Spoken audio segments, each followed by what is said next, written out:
在东亚大陆的文明版图上，汉这个字拥有着至高无上的权重，它最初是指天上的银河，曰星汉灿烂，后来它是指地上的一条大江，曰江汉朝宗。再后来，因为一个人的出现，这个字从一种地理名词升为成了一个庞大族群的图腾。直到今天，我们说的话叫汉语，我们写的字叫汉字，我们的衣冠叫汉服。这一切的源头都指向了公元前202年，那个从沛县走出来的中年人刘邦。他是大汉帝国的太祖高皇帝，也是汉民族的第一位冠名者。但历史的吊诡之处在于，这样一位定义了文明走向的伟大帝王，他的出场却是以一种近乎无赖的姿态。这一方旷野，我们将剥离掉后世的涂抹，回到那个风雨如晦的秦末，看一条混迹在泥潭里的龙是如何一步步黑进大秦帝国的操作系统，完成了一场不可思议的逆袭。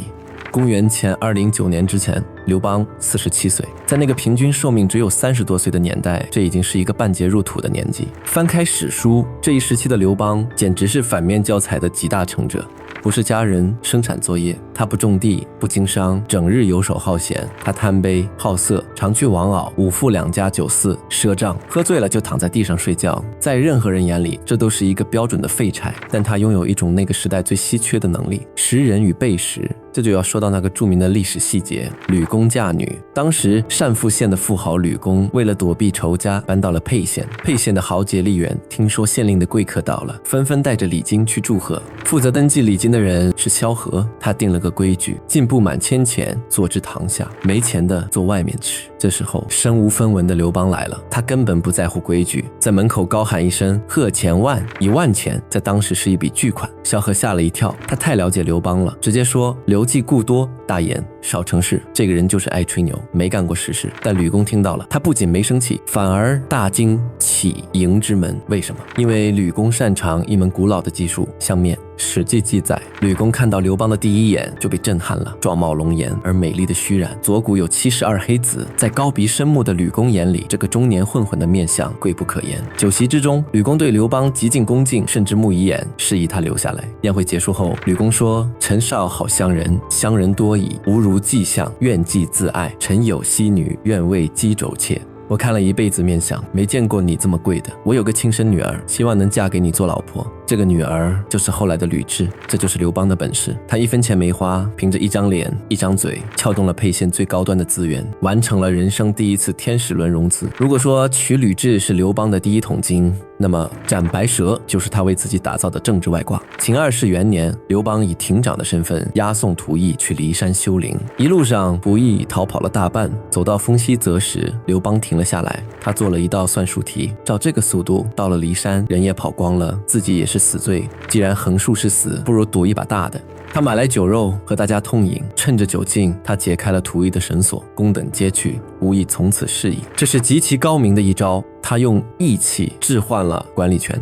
10几个壮士被感动了，死心塌地愿意跟着他。就在当晚，发生了一件怪事。前行的人回报有大蛇挡路，刘邦醉得一塌糊涂，拔剑而起，壮士行何谓？剑光落下，白蛇两断。更诡异的是，后来有人经过，看见一个老妇人在哭诉，赤弟子斩了白弟子。刘邦把自己包装成了赤弟子，也就是红色的神。从此他不再是逃犯，他是天命，但他依然面临着官府的通缉，只能躲进芒砀山的深山老林。神奇的是，无论他躲得多隐秘，他的老婆吕雉总能精准地找到他。刘邦很奇怪，吕雉给出了一个更玄乎的解释：寄所居上常有云气，故从往常得计。他说刘邦头顶上有云气，顺着云气就能找到。这其实是夫妻俩演的一出双簧。吕雉在帮刘邦神化自己，让那些跟随的亡命之徒相信他们的老大不是凡人。机会终于来了，大泽乡起义爆发，天下大乱。沛县县令也想造反保命，萧何和曹参建议他把流亡在外的刘邦招回来，增加实力。县令答应了，派樊哙去叫人。但当刘邦带着110来号人浩浩荡荡来到沛县城下时，县令后悔了。他透过城墙看到了刘邦那群人身上散发的野性与杀气。县令不仅反悔，还下令关闭城门，甚至准备杀了萧何与曹参祭旗。萧曹二人翻墙逃出，投奔了刘邦。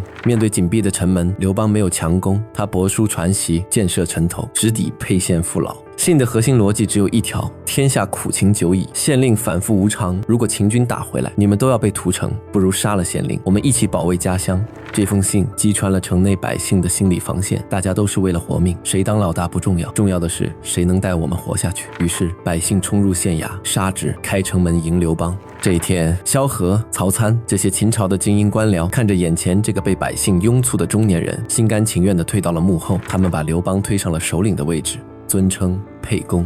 因为他们知道，在即将到来的乱世里，只有这种敢赌敢杀又懂得包装自己的狠人才配坐那把椅子。公元前208年，楚怀王定下著名的怀王之约，先入定关中者亡之。这是一场不对等的赛跑，项羽在巨鹿与秦军的主力打得天崩地裂，那是地狱模式；而刘邦选择了简单模式，他没有去啃硬骨头，他一路向西，能打就打，打不过就绕，能买通就买通。但如果你认为刘邦只是运气好，那就错了。在西进的路上，刘邦完成了2次关键的系统升级。第一次是资本升级，在高阳狂生利益姬来投奔。刘邦当时正坐在床边，让2个侍女给他洗脚。利益姬见状大怒，长揖不拜，厉声责骂：足下必欲诛无道秦，不宜拒见长者。你既然要诛灭暴秦，就不该如此傲慢地接见长辈。刘邦闻之，神色敛然，立刻停止洗脚，起设衣谢之，穿好衣服，向这个儒生道歉，并将他请到上座。这一拜不仅拜来了一个谋士，更拜来了一个粮仓。利益姬凭借3寸不烂之舌，帮刘邦拿下了秦军的陈留，那里囤积着大量的谷粟。有了陈留的粮食，刘邦的队伍才真正有了逐鹿天下的资本。第2次是战略升级，大军行至宛城，也就是今天的南阳。刘邦急于入关，想绕过这座坚城。这时候张良站了出来，按住了他。沛公虽欲急入关，秦兵上众，据险今不下宛，宛从后击，强秦在前，此为道也。如果不打下宛城，前面有秦军阻拦，后面有宛城追兵，这是死路。刘邦听进去了，他连夜回师包围宛城，但他没有屠城，而是封南阳守为殷侯。这招一出，整个南阳郡兵不血刃，全盘归顺。这是刘邦从流寇进化为统帅的关键一步。他学会了听劝，也学会了用政治手段解决军事问题。还有一个细节极能暴露刘邦的野心，赵国大将司马昂也想渡河入关。刘邦立刻派兵攻下平阴、绝河津，切断了黄河渡口，把盟友死死挡在外面。在争夺关中王这个 KPI 上，刘邦寸步不让。当项羽还在巨鹿的尸山血海中清理战场时，刘邦已经站在了咸阳的城门口。公元前207年10月，刘邦进入咸阳，阿房宫内伪帐、狗马、重宝，妇女以千数。对于一个半辈子都在混日子的老流氓来说，这是天堂。刘邦的眼睛红了，他直奔后宫，一头扎进了温柔乡，意欲留居之。这时候樊哙闯了进来，推门而入，大吼道：沛公欲有天下也，将为富家翁也。你是想要天下，还是想当个土财主？刘邦没听。紧接着张良进来了，这位韩国贵族说了一句极有分量的话：秦为无道，故沛公得至此，夫为天下除残贼，以缟素为资，经史入秦，即安其乐。此所谓助桀为虐。秦朝因为无道才灭亡，你才刚进门就要学秦朝享受，这是在帮纣为虐。刘邦悚然而惊，他没有辩解，立刻下令封秦重宝财物府库，还军霸上。他不拿一针一线，不睡一个女人，直接退兵到了城外。紧接着他召集关中诸县父老，发布了著名的约法3章：杀人者死，伤人及盗抵罪，愚者刑罚全部废除。简单的12个字，击穿了秦人被严刑峻法压抑了10几年的神经。秦人大喜，争持牛羊90，以享军事。百姓唯恐刘邦不当秦王。这一刻刘邦赢了，他虽然还没坐上龙椅，但他已经赢得了比黄金更昂贵的资产——人心。刘邦的前半生是一个关于反向操作的教科书。当所有人都在追求名声时，他选择了实惠；当所有人都在恐惧风险时，他选择了梭哈；当所有人都在释放欲望时，他选择了克制。他看起来像个流氓，其实他是那个时代最清醒的理智者。他清楚地知道，在这个崩坏的系统里，规则已经变了。项羽还在用贵族的道德约束自己，而刘邦已经用生存的逻辑重塑了自己。现在，这头来自沛县泥潭的鳄鱼正趴在咸阳的宫殿外，等待着命运的下一次投喂。但他不知道的是，在遥远的函谷关外，那头刚刚在巨鹿打得天崩地裂的猛虎已经磨好了獠牙。一场足以改变中国历史走向的饭局即将开席。